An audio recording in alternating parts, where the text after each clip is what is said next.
संताणं नमो सद्धारणं नमो आयर्याणं नमो वत्सायाणं नमो लोये सव्वसाहुणं ऐसो पंच नमोकारो सव्वपावपणासनं मंगलाणं च सव्वेसिं परमं हवै मंगलम् परमं हवै मंगलम्। धन्यवाद साहब। तो आज हमारे बीच में ये श्री दिलीप जी जैन साहब मौजूद हैं और इनके जो टॉक का जो टॉपिक है वो भी बहुत ही इंटरेस्टिंग है। उसमें ये माइक्रो कॉस्म और मैक्रो कॉस्म पर आप ये अपनी चर्चा प्रस्तुत करेंगे। थोड़ा सा इनका मैं ब्रीफ आपको इंट्रोडक्शन देना चाहूँगा। CA and MBA by profession, Dilip Jain had a thriving corporate and business career, which he existed at the age of 37 to volunteer for environmental and educational cause with Sonam Wangchuk of Ladakh. Few years back, he started DJED Foundation and works on ecological restoration and regeneration in Maharashtra, Gujarat, and Rajasthan. He runs projects like Save Jamai Wildlife, Adi Manav Academy, Rev Aryan, and his foundation has adopted Chinchwadi Advasi village where they do comprehensive work on watershed management, education, sports, livelihood, etc. He also runs Me Too Kids Club for 110 family, 100 plus families in Mumbai to expose them to nature and adventure and volunteering. Mr. Dilip has been studying world philosophy for over a decade and has immense interest in Jainism as he considered his greenest religion in the world. He tries to live by its fundamental principles and wants to realign the rituals to current times. He lives sustainable lifestyle and practices minimalism in all forms. He has knowledge of subject ranging from biodiversity conservation to natural farming to eco-building construction and so on. He is in his mission to move world's attention from economy to ecology as he thinks that the existing materialistic development oriented belief has been destructive for species, societies, and spiritualities. Really, I am glad to read all this, your biodata. I am impressed that you are working for social cause and for animal. Really, it is interesting to me because I love this type of activities. I will be in contact with you after some time. With this, I request Mr. Dilip Jain to give your talk, please.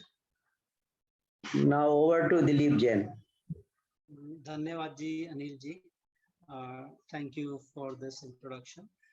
Starting में मैं एक चीज बता देता हूँ कि मैं कोई स्कॉलर नहीं हूँ। मैंने कोई आवाज बहुत धीरे आ रही है दिलीप जी, आपकी आवाज बहुत धीरे आ रही है। अभी बेटर है? हेलो, इज इट क्लियर नहीं है? माइक पास में कर लीजिए थोड़ा सा। क्लियर आवाज नहीं आ रही है आपकी। अभी बेटर है? हाँ हाँ, अभी बेटर है? Yes. Okay okay, thank you.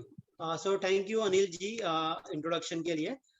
तो मैं कह रहा था एक चीज मैं क्लैरिफाई कर लूं कि मैं कोई रिसर्च स्कॉलर या पीएचडी नहीं किया हुआ है। तो टेक्निकली मैं आपकी जैसे बहुत एक्सपीरियंस भी नहीं हूँ ये सब फील्ड में, बट जो भी थोड़ा बहुत मैंने सीखा है समझा कर रहा हूँ उसके बेसिस पे मैं बात कर रहा हूँ और ये मेरे प्रैक्टिस के बेसिस पे है। ऑफ कोर्स मैं वर्ल्ड फिलोसॉफी भी पढ़ रहा हूँ, तो पर्टिकुलरली मैंने जैनिज्म को बहुत ज्यादा स्टडी नहीं किया है, बट वर्ल्ड फिलोसॉफी को स्टडी किया और पूरा चक्कर काट के अभी मैं वापस जैनिज्म पे आया हूँ और ये समझ में आया है कि जो मैंने पूरी दुनिया के बारे में सीखा और समझा था वो जैनिज्म में है। But particularly I am not an expert in the subject, so अगर मेरे से कोई भूल चुक हो तो मिच्छामि दुक्कडम इन एडवांस, बिकॉज मैं एक्सपर्ट नहीं हूँ।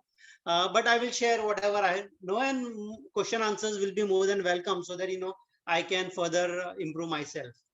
So with this brief introduction, I'll share the screen.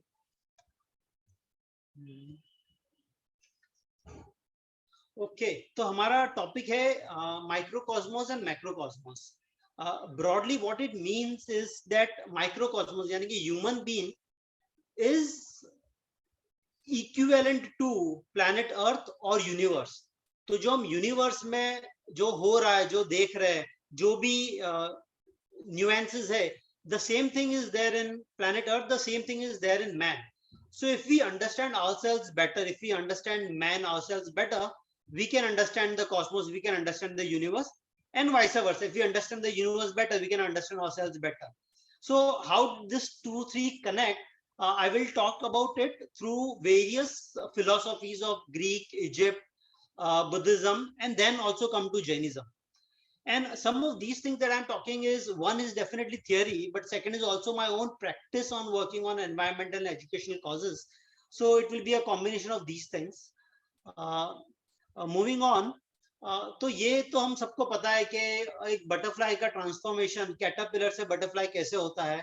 Caterpillar एक प्यूपा कैटरपिलर होता है जो लीफ को खाता है, सिर्फ रेंगता है, और फिर उसका ट्रांसफॉर्मेशन होता है जब वो प्यूपा स्टेट पे होता है, जहाँ पे वो एक स्टेज पे बहुत सालों, बहुत महीनों तक रहता है, और फिर पूरा अंदर का ट्रांसफॉर्मेशन होके बटरफ्लाई बनता है जो सिर्फ उड़ता है, रेंगता नहीं है, जो लीफ नहीं खाता है, सिर्फ नेक्टर पीता है।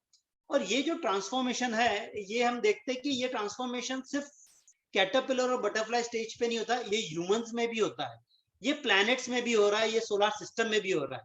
ऑफ कोर्स ट्रांसफॉर्मेशन के तरीके अलग होंगे, स्टेजेस अलग होंगे, but if you go back to principles, evolution का प्रिंसिपल, ट्रांसफॉर्मेशन का principle is a universal principle. It applies to butterflies, it applies to humans, it applies to planet. I'll give many such examples, then I'll connect to our topic. If we see this diagram, it is about veins. ये जो river के जो tributaries होती है, बहुत सारी छोटी छोटी स्ट्रीम्स मिलके एक बड़ा स्ट्रीम बनता है, बड़ा स्ट्रीम मिलके एक रिवर बनता है, और रिवर फिर ओशन में जाता है। ये पैटर्न, ये ट्रिब्यूटरीज, ये नेटवर्क हम लीफ में भी देखते हैं, पत्ते में भी देखते हैं, जहाँ पे एक वेन से बहुत सारे वेन्स होते हैं। ये सेम चीज हम पैटर्न ह्यूमन हार्ट में, के हार्ट के वेसल्स है, उसमें भी देखते हैं।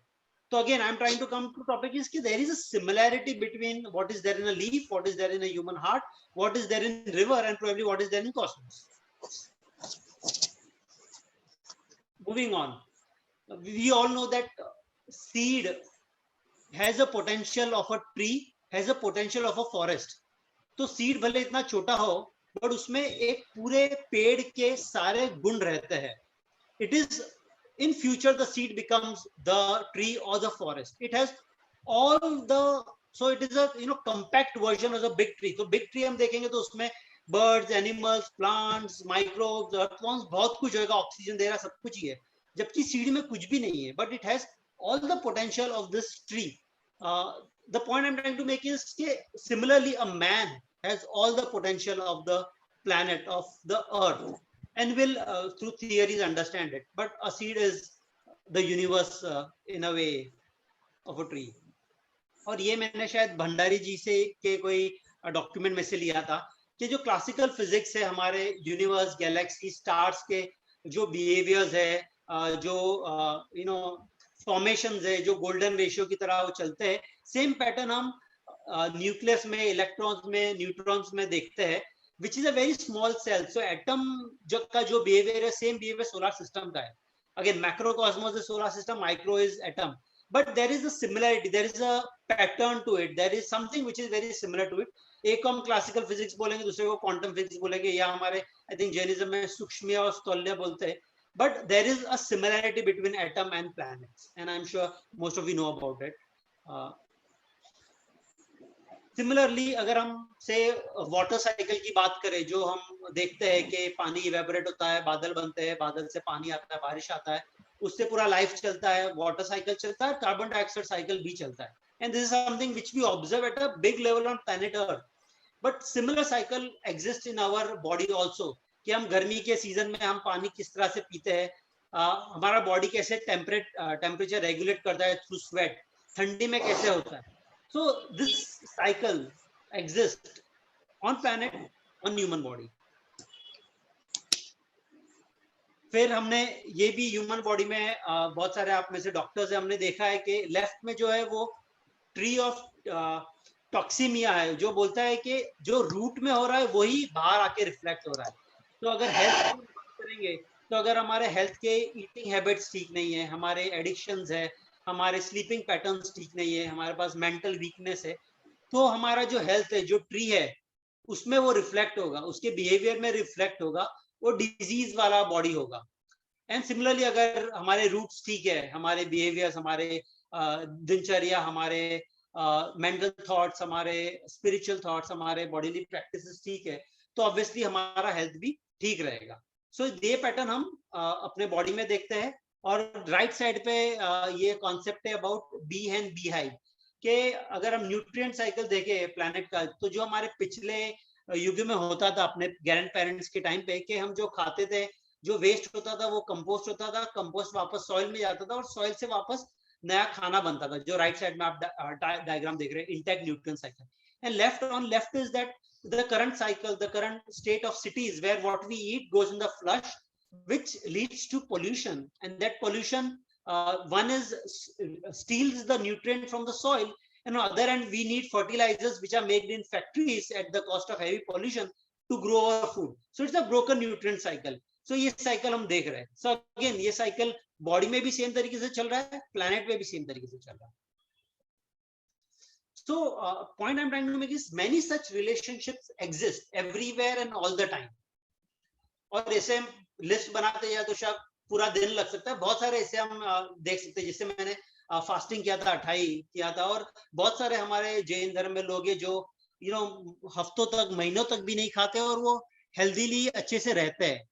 तो वेदर इट इज सरप्राइजिंग और नॉट, बट एक एक्सपेरिमेंट इसका नेचुरल फार्मिंग में हमने किया था, जहाँ पे 10 किलो मिट्टी में एक वाटरमेलन का सीड डाला और 5 किलो का वाटरमेलन निकला. तो वो 10 किलो का मिट्टी 5 किलो नहीं हुआ, बट 5 किलो का वाटरमेलन निकला. मतलब वाटरमेलन को जो 5 किलो है वो और कैसा है, वो 10 किलो का मिट्टी 100 ग्राम कम हुआ, 9 किलो 900 ग्राम हुआ, बट वाटरमेलन 5 किलो का बना. तो वाटरमेलन के पास 4 किलो 900 ग्राम कहाँ से आया?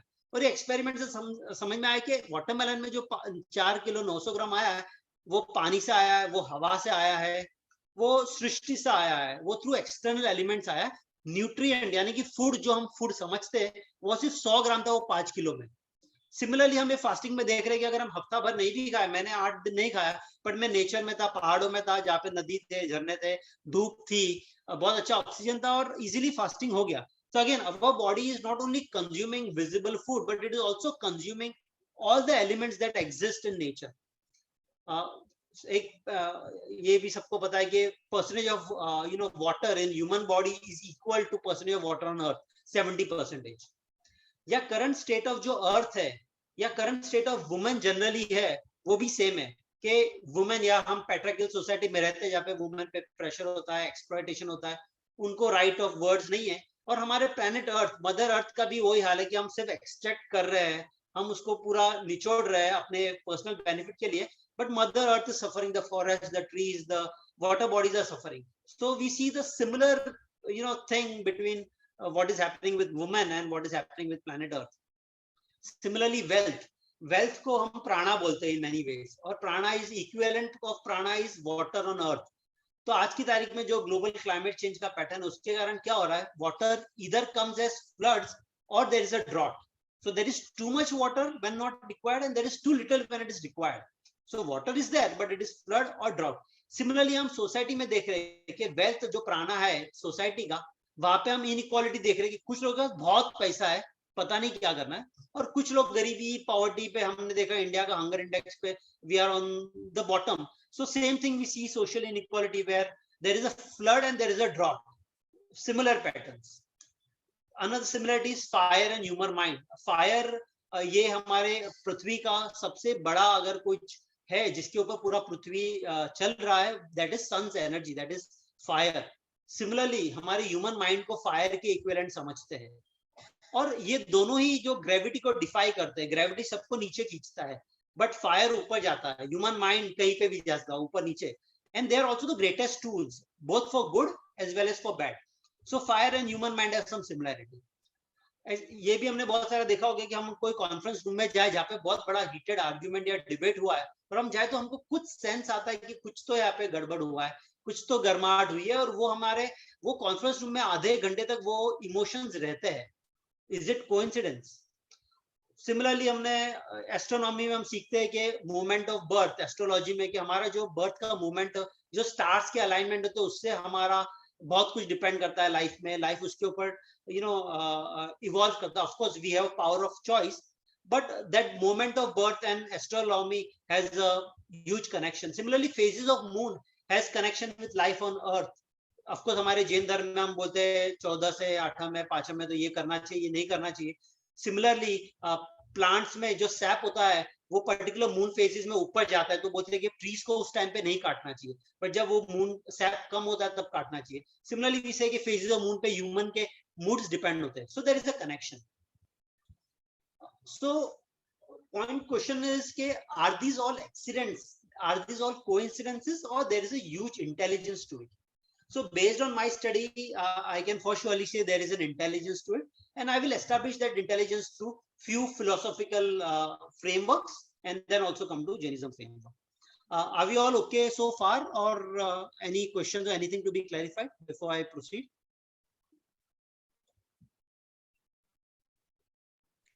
आप बोलिए सर। Okay great. सो पहले मैं वैदिक फिलोसफी पे जाऊंगा, जहाँ पे पर्सनैलिटी को, यानी कि फिजिकल पर्सनैलिटी को 4 पार्ट में डिवाइड किया है कि अर्थ होता है स्थूला, वाटर होता है prana, air which is linga, and fire which is mental. So ये चारों को मिलके अर्थ बनता है। तो जब अर्थ पे प्राणा आता है, वाटर आता है, तो ट्रीज बनते हैं, फॉरेस्ट बनते हैं। जब अर्थ पे वाटर और फॉरेस्ट यानी कि एयर आता है तो एनिमल्स बनते हैं, एनिमल लाइफ फॉर्म होता है। और जब वो ये सब पे फायर का इम्पैक्ट होता है, मेंटल का इम्पैक्ट होता है, तो ह्यूमन लाइफ बनता है। Of course earth is most gross, most dense, compact होता है, हम देख सकते हैं, हम फील कर सकते हैं। वाटर फ्लो करता है, कम डेंस होता है। एयर और भी कम डेंस होता है। फायर तो बहुत ही कम डेंस होता है, और अगर हम इसके ऊपर जाएंगे, जो मैं जाऊंगा, तो वहां पे डेंसनेस और भी कम होते जाता है। सो डेंस टू नॉन डेंस, ये एक मूवमेंट है कि अर्थ बहुत डेंस है, फायर वाटर कम है, एयर कम है, and this also correlates to human body. So if you look at this next slide, it also correlates to human body. So what we have here is on the left, we have 4 human bodies, lower bodies we call, which is Tula, Prana, Linga, Kama, Manas, which is equivalent is earth, water, air and fire. And on the top, which is the spiritual body, which is the higher body, is Manas, Buddhi and Atma. तो ये जो 7 layers है, 7 levels है human body के, ये 7 levels अर्थ के body पे भी एग्जिस्ट करता है एग्जैक्टली सिमिलर तरीके से। अर्थ में भी ये सेम 7 लेयर्स है, ह्यूमन बॉडी में भी सेम 7 लेयर्स है। ऑफ कोर्स बीच में हमारा कामा मानस है, यानी कि माइंड है, और माइंड के पास एबिलिटी है whether it gets influenced by the higher, the spiritual, और the lower which is the material और the personal. And depending upon किसका इन्फ्लुएंस ज्यादा है, we will either have more holistic unity perspective or will have separation in our mind. Will be more driven by emotions or will be driven by sentiments. Will be more driven by dharma or will be driven by karmas. So ये जो hierarchy है, एक framework है कि इस तरह से human body constitute होता है, इस तरह से earth का body constitute होता है, और mind बीच में है जो दोनों के influence से काम कर सकता है। एक का influence ज्यादा subjective होगा, नीचे का influence, ऊपर का influence ज्यादा objective होगा, ज्यादा higher होगा। सो ये एक फ्रेमवर्क है, एंड अगर ये फ्रेमवर्क को हम समझे तो हम खुद को समझ सकते हैं और हम प्लैनेट को भी समझ सकते हैं। I will move on, questions last में लेंगे। अभी मैं ग्रीक फिलोसॉफी पे जाता हूँ। सो ग्रीक में इसी सेम फिलोसॉफी को अलग नाम से बोला गया है, which is knows, psyche and Soma. Soma is the personality, psyche is the mind, and naos is the higher self. तो यहाँ पे हम सोमा में प्राणा और स्थूला को गिनते हैं, which is our gross body and energetical body. प्राणा में कामा मानस और लिंगा को गिनते हैं, और नाओस में आत्मा बुद्धि और मानस को गिनते हैं. So one is higher, one is the psyche and the soma. Obviously, if we are operating from the soma, then it's more about animal consciousness. If we are operating between psyche and naos, it is human consciousness. And if we are operating, or our gods like Mahavira were operating from the divine consciousness. So this has a very similar kind of similarity to Vedic philosophy. Of course, आप whether Vedic का ये structure देखेंगे, it somewhere resembles a man human body. ये भी होता है. और फिर ग्रीक में हमने देखा है कि लियोनार्डो डा विंसी ने एक ये वर्ट्यूवियस का एक बॉडी बनाया था, जिसमें एक सर्कल और स्क्वायर में उसने एक ह्यूमन बॉडी को फिट करने की ट्राई की थी. और उसने ये बोला था कि ह्यूमन बॉडी को अगर समझ ले, then we can understand the world. So he said that the ancients called man a lesser world, and certainly the use of this name is well bestowed because his body is an analog for the world. अभी ये जब उसने diagram बनाया था, he used lot of measurements, lot of geometrical precisions of human body and established through golden ratio that it has a correlation with universe. और इसमें ये circle और स्क्वायर का एक बहुत इंटरेस्टिंग चीज है कि जो स्क्वायर है वो पर्सनैलिटी है, यानी कि ह्यूमन का लोअर बॉडी है personality. Personality is a square and the spiritual body, the higher self, the celestial body is the circle. So बहुत सारे civilization में circle को celestial body गिना जाता है, square को physical body गिना जाता है. और interestingly ये square का center is the genital of this man और circle का center is the navel of this man. So circle का center is this navel and square का center is the genital.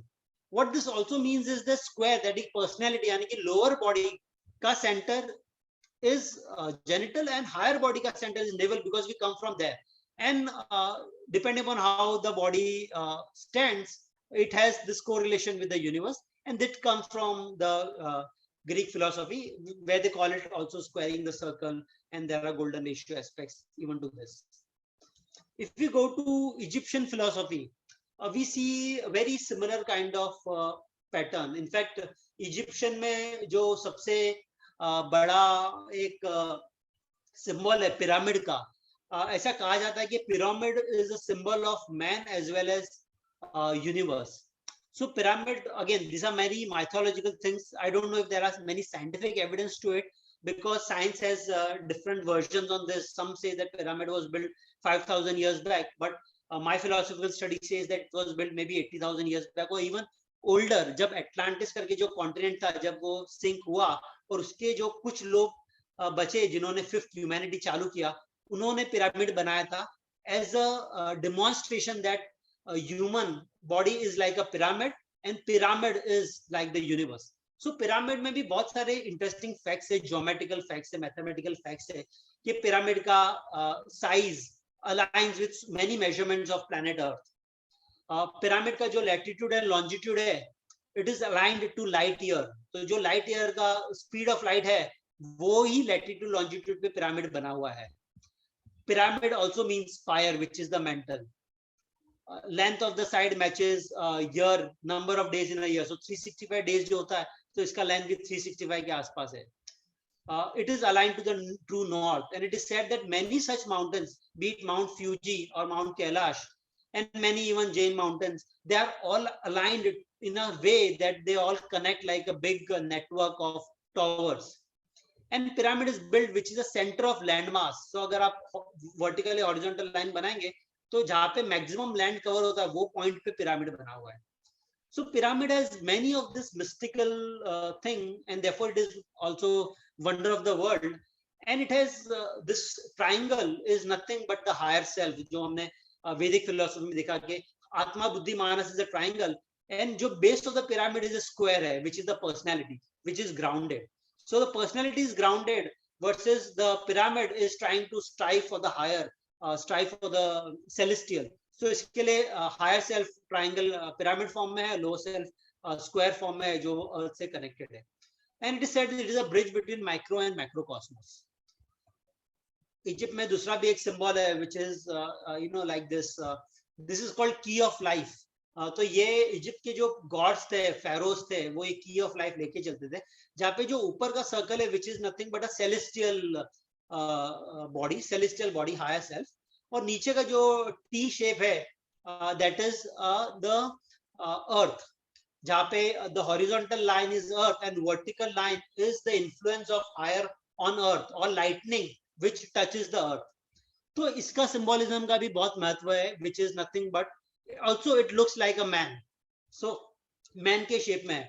So again these are not coincidences in all the philosophies. And now if we go to Jainism, जो आप सबको definitely मेरे से ज्यादा पता है कि हमारे जो जैन का सिंबल है, और एक लोका पुरुष करके हमारा जो एस्ट्रोनॉमिकल फिलोसॉफी है, जहाँ पे लोका पुरुष is in a form of a man, जहाँ पे higher is the abode of God, जहाँ पे भगवान रहते हैं, जहाँ पे हेवन कहा जाता है, लोअर जहाँ पे हेल कहा जाता है, और जो सेंटर है, जो नेवल का एरिया है, वहाँ पे हमारा जम्बू द्वीप है या प्लैनेट अर्थ है, जहाँ पे ह्यूमंस, जहाँ पे लोग रहते हैं. और ये लोक पुरुष यूनिवर्स को भी एक इंसान का एक शेप दिया हुआ है, like so many other traditions. And this symbol also has the other things, which is right conduct, right knowledge, right faith, and all those things. And we also know currently जो planet का हाल है ecologically बोलो या socially बोलो या even spiritually बोलो, that जो महावीर के 5 vows थे, अहिंसा, सत्य, अस्तेय, ब्रह्मचर्य and अपग्रिय, अगर ये हम follow करें, then this has solution to most of the problems that the world is facing. So it's not that there is not enough in the world, but because of say inequality, because of extraction of resources, because of too much materialism, we are facing the current situation and we are on the verge of 6th mass extinction. और ये सबका solution हमारे 5 vows में है कि अगर हम ये जिए जो गांधी जी रहे थे, जिसके ऊपर आइंस्टाइन इन्फ्लुएंस हुए थे, बट काफी सारे जैन हम खुद इसको भूल गए थे, and this is solution to it. So again Jain philosophy में हमने लोका पुरुष, which is मैक्रोकॉस्मोस एंड ह्यूमन का काफी सारा रिलेशनशिप हमने देखा है. और ये आइडियाज यूनिक नहीं है कोई भी पर्टिकुलर रिलीजन में. बुद्धिज्म में मंडला का जो फिलोसॉफी है वो भी सिमिलर माइक्रोकॉस्मोस और मैक्रोकॉस्मोस की बात कर रहा है. ज्यूइश में कबाला का जो फिलोसॉफी है, और बहुत सारे इस्लाम, Zoroastrian have similar kind of, not exactly same but similar kind of model, जहाँ पे यूनिवर्स को मैन के इक्विवेलेंट बता रहे हैं, और बहुत सारे कनेक्शंस है, और ये बता रहे कि अगर हम खुद को समझ ले अच्छे से, we will know the universe, and if we try to know the universe, we'll understand ourselves much better. With this, I want to take few points which we can summarize from all these things. One is that is this law of unity. Okay, law of unity exists across everywhere. A simple example है कि हम ये सिर्फ एक उंगली को देखें तो हम बोले कि उंगली अलग है, बट चारों उंगली सोच रही है कि हम चारों अलग है, बट हाथ देखेंगे तो पता चलता है कि चारों एक ही है. सिमिलरली हाथ को लगेगा दोनों हाथ को कि हम दोनों अलग है, बट पूरा बॉडी को देखेंगे तो एक ही है. ह्यूमन बॉडी एक को देखेंगे और दूसरे को देखें तो लगेगा अलग है, बट प्लैनेट लेवल पे देखेंगे तो हम सारे एक ही है. So this law of unity exist everywhere. Because of this law of unity we have this principle of cause and effect, कि cause and effect is not random on universe in human health. कि अगर हम कुछ exercise नहीं करेंगे, हम गलत खाएंगे, हमारे हैबिट्स बैड हो गए, तो हमारा हेल्थ डिटीरियोरेट होगा. So this is a cause and effect. There is no randomness to it. The same cause and effect exist in universe also. So it's not that heart is separate from liver, is separate from mind. While they are different components, they are all interconnected, they are all one body.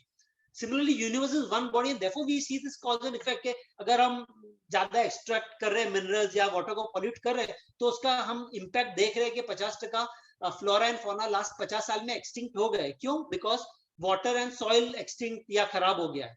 और अगर water and air खराब हो गया और species and floral extinction हो रहा है, तो ऑब्वियसली इसका नेक्स्ट इफेक्ट ह्यूमन पे आएगा. So there is this whole cause and effect, जिसको हम अलग तरीके से कर्मा भी बोल सकते हैं, लॉ ऑफ कर्मा भी बोल सकते हैं, कॉज एंड इफेक्ट भी बोल सकते हैं, लॉ ऑफ करस्पॉन्डेंस भी बोल सकते हैं. Everything is related to everything else. Nothing is random, nothing is by accident.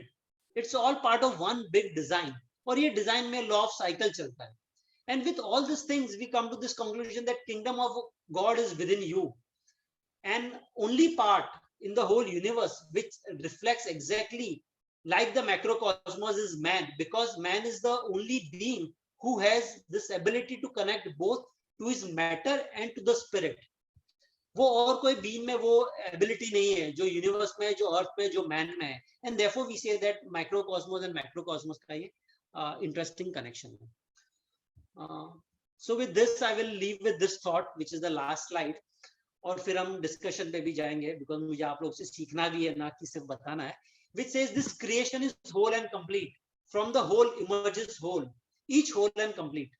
Take the whole from the whole yet remains undiminished, complete. जो सीड की हमने बात की थी कि सीड एक छोटा है बट पूरे फ्रूट में से जो निकलता है सीड, वो सीड भी होल एंड कंप्लीट है in its own sense. Fruit कम नहीं होता सीड देने से, वो होल एंड कंप्लीट है. So human being is the microcosmos of the universe having the essence. Human being is microcosmos of the universe, having the essence of all things in him or herself. As the microcosm, human beings have the foundation to know, use and enjoy all things. Of all creatures, human have the widest scope of thought and action, encompassing all things, knowing and appreciating all things, guiding and prospering all things, and transcending all things. So with this thought, I will leave the forum open for discussion on the topic. Thank you so much for your patience. Thank you very much. बहुत ही beautiful presentation रहा, और इसमें मैं मतलब दो चीज add कर देता हूँ आपकी. सबसे पहली स्लाइड आपने जो दिखाई थी जिसमें कई वो पेड़ के जो तने हैं इधर उधर डिस्ट्रीब्यूट हो रहे हैं और जिस तरह से अपनी बीन्स निकल रही हैं वो सब आपने दिखाया था, उसमें सिमिलरिटी बताई थी. इसी तरह से एक बार मैंने एक आर्टिकल पढ़ा था कि अगर अनडिस्टर्ब्ड जो फॉरेस्ट हैं उनका अगर हम स्पेस से फोटो लें तो उनमें जो जंगल के डिवीजन है बिल्कुल ऐसे ही होते हैं जैसे हमारे दो फेफड़े. तो वो मैं अभी सर्च कर ही रहा था, मिल नहीं पाया. क्रॉप रोटेशन के अंतर्गत ही कहीं मैंने उसको देखा था. एक बात तो ये है कि मतलब ये नेचर में ये सिमिलरिटी भी दिखती है, जैसे हमारे ऑर्गन्स हैं उसी तरह से अगर अर्थ के जंगल को हम डिस्टर्ब ना करें तो उसी शेप में हमको दिखने लगते हैं अनडिस्टर्ब्ड जंगल में. दूसरी बात एक ये है कि आपने बड़ा ब्यूटीफुली ये बात को एस्टेब्लिश करने की किया है कि जो हम अगर अपने आप को मतलब समझ पाते हैं तो पूरे वर्ल्ड को भी समझ लेते हैं. तो एक्चुअली ये अपना जैन सिद्धांत भी है, अपने सिद्धांत ग्रंथों में भी इस तरह का जिक्र है. जिसने अपने आप को जान लिया उसने पूरे लोक को जान लिया. तो ये आपने बहुत ही अच्छी तरह से डिस्क्राइब किया. Now forum is open for the question. अगर किसी को ये इसमें कोई क्वेश्चन है, क्वेरी है, ऐड करना है तो अपने हाथ रेस करें. एक एक करके बुलाना शुरू करते हैं.